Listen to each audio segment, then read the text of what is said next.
Welcome back to my channel. This is Dima Tutorials, and what I do is to help students preparing for the exams on the use of English and on literature. If this is your first time on this channel, please click on the subscribe button so you can get notified each time I upload a new video, and so also you can see the other videos I've already uploaded on this channel. So please click on the subscribe button. Also help us promote this video on YouTube. In this video, I'll be discussing the three most recurring questions in Lessons and Structure section in every English language examination. I encourage you to watch the video to the end because I know you're going to learn a lot of things that will help you in your exam in the Lessons and Structure section. I already uploaded a video on synonyms and antonyms. So if you're having issues on that, I encourage you to watch the video because it will really help you. And I'll be leaving the link for you at the description box. So I'm going to start with the most recurring topic, which is question tag. Question tag. There is no year that you don't have questions on this topic. And question tag simply means questions that are being added to a statement. Questions that are being added to a statement. For example, I am teaching you, aren't I? You are not sleeping, are you? Now let's look at the examples. I am teaching you, aren't I? Notice that the sentence has two parts. I am teaching you and aren't I? The first part is the statement. Then the second part is the question that is being tagged to the statement. The second part, aren't I, is the question that is being tagged to the statement. Now let's look at the second example. You are not sleeping, are you? Just like the first example, it has two parts as well. The first part, which is the statement, you are not sleeping. Then the second part is the question tag, the question that is being tagged to the statement. Now, another thing you should notice is that in the first sentence, I am teaching you, aren't I? The first part is positive, while the second part is negative. A statement is negative when it contains not, and a statement is positive when it does not contain not or no. So the first part, I am teaching you, is positive because it does not contain not. But if I add not, like if I say, I am not teaching you, then it's negative. But because there is no not there, it's positive. Then the second part, you notice that there is not, aren't I? The N that is followed by apostrophe, then T that is after R is an abridged version of not. So it is negative because it contains not.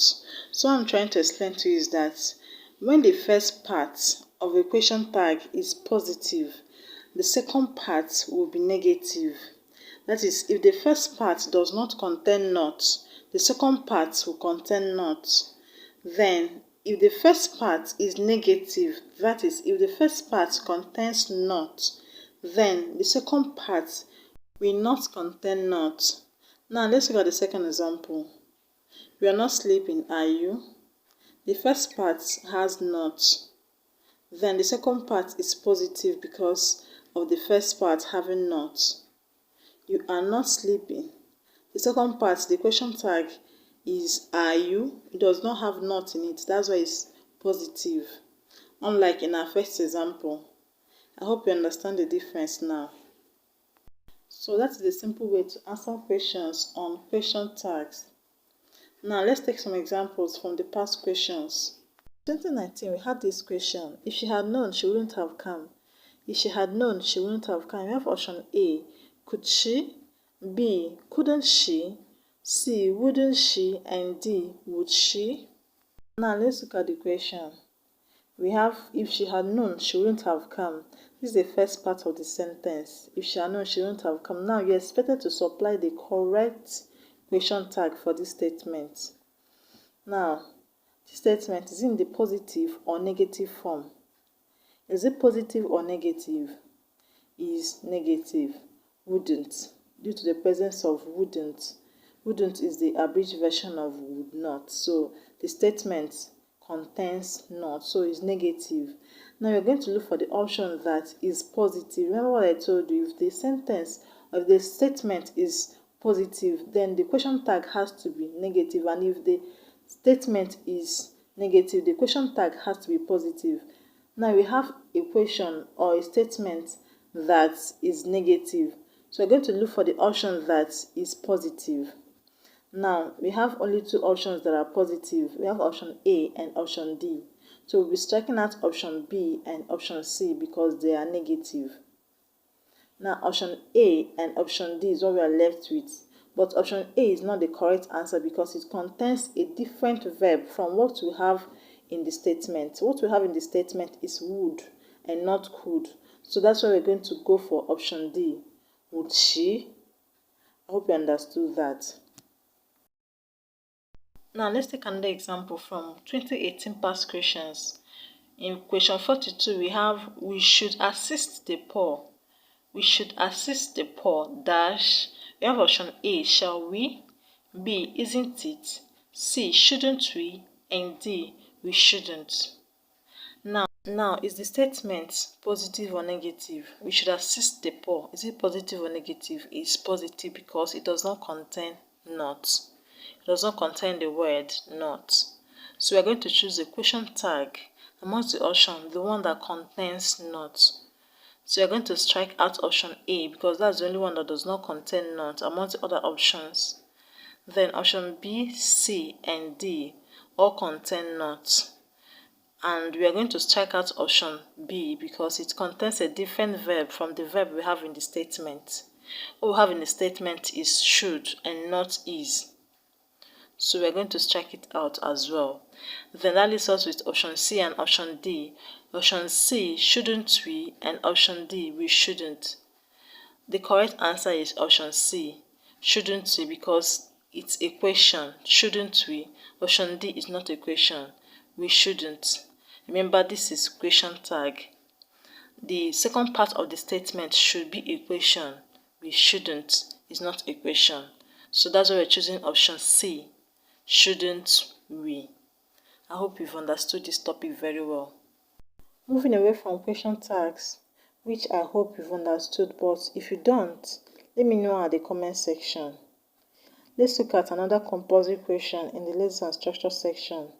Let's look at adjectives arrangement in a sentence. Adjectives arrangement in a sentence. Virtually every year, candidates are asked to arrange adjectives in a sentence. Their knowledge is being tested on how to arrange adjectives in a sentence. I hope you know that adjectives are words that tell us more about a noun. They are words that modify or qualify a noun. Let's take an example from 2017 past questions. The teachers want dash. The teachers want dash. We have option A, modern, attractive, well-equipped schools. B, attractive, well-equipped schools, modern. C, well-equipped, attractive, modern school. And D, schools well-equipped, attractive, modern. This question is simple, just like the question tags. If you know how to arrange adjectives in a sentence, and this is how to do that. The first adjective, when we have more than one adjective telling us more about a noun, is quantity. Quantity. How many or how much, that is quantity. Is it one or a few? Plenty or numerous? Now, after the quantity, the next thing is, or the next adjective that comes is the quality. The quality or your opinion about the noun. Like, is it beautiful? Is it ugly? Is it good? Is it bad? Is it expensive? Is it cheap? The quality or your opinion about the noun is what should follow the quantity. So after quantity, what we have is quality. After quality, what you have is size. Is it big or small? Then after size, what we have is age. Is the noun new or old? If you're talking about a cupboard, is it a new cupboard or an old cupboard? Is it a modern cupboard or an ancient cupboard? Then after that, the next thing that follows is the shape. Is the shape. Let's say we are talking about cupboard here. Is the shape round or square, or is it rectangular? After the shape, the next thing that follows is the color. The color, is it red or black or blue? Is it a red cardboard, a black cardboard, or a blue cardboard? After that, the next thing that follows is origin. Is it African? Is it European? Is it Spanish? Lastly, we will now have the noun. After the origin, what you have is the noun itself, the noun that all the adjectives have been describing. It may be a little difficult for some people to remember how to arrange these adjectives, to remember the order of arranging adjectives. So for that, I've come up with a mnemonic that will help anyone to remember how to arrange adjectives in a sentence, especially in an exam situation. So the mnemonic I've come up with is pronounced as Ko-Sas-Kon.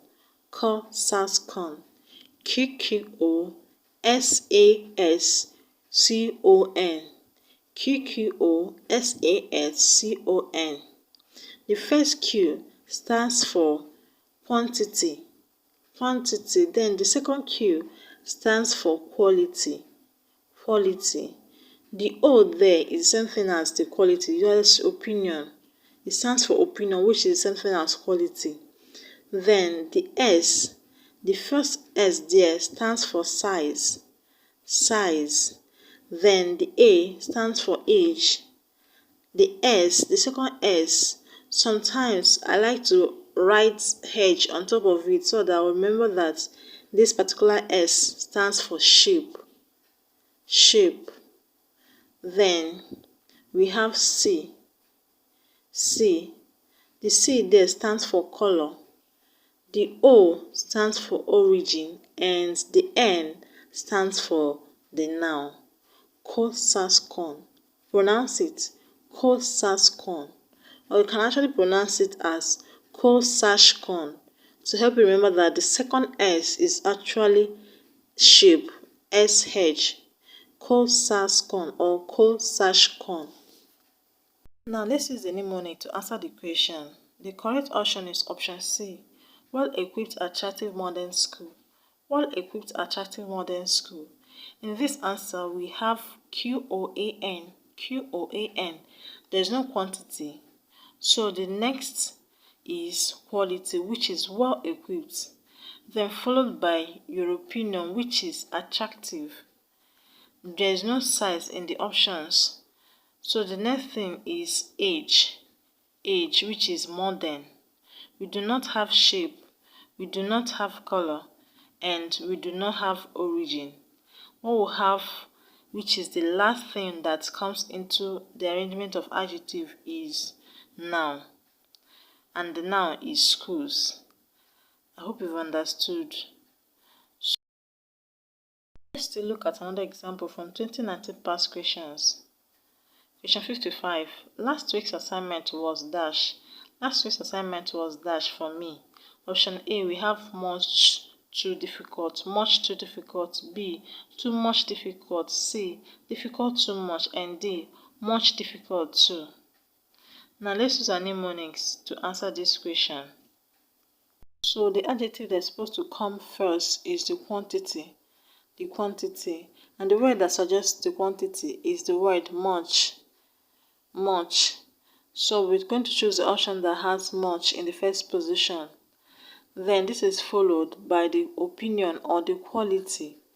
Your quality or the opinion. Our opinion about the assignment is that it's difficult, but that won't make us to bring difficult before too, because the word too is not qualifying the noun assignment, so that is qualifying another adjective, difficult.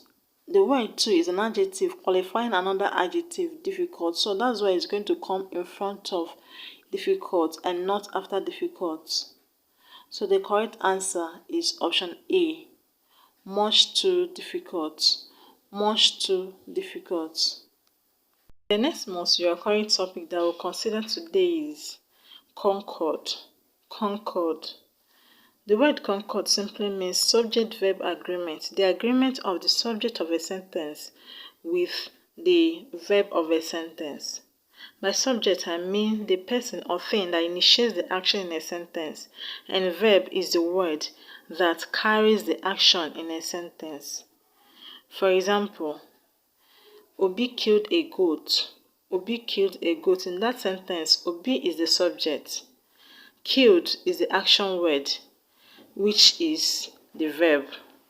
Obi is the subject, is the initiator of the action of killing.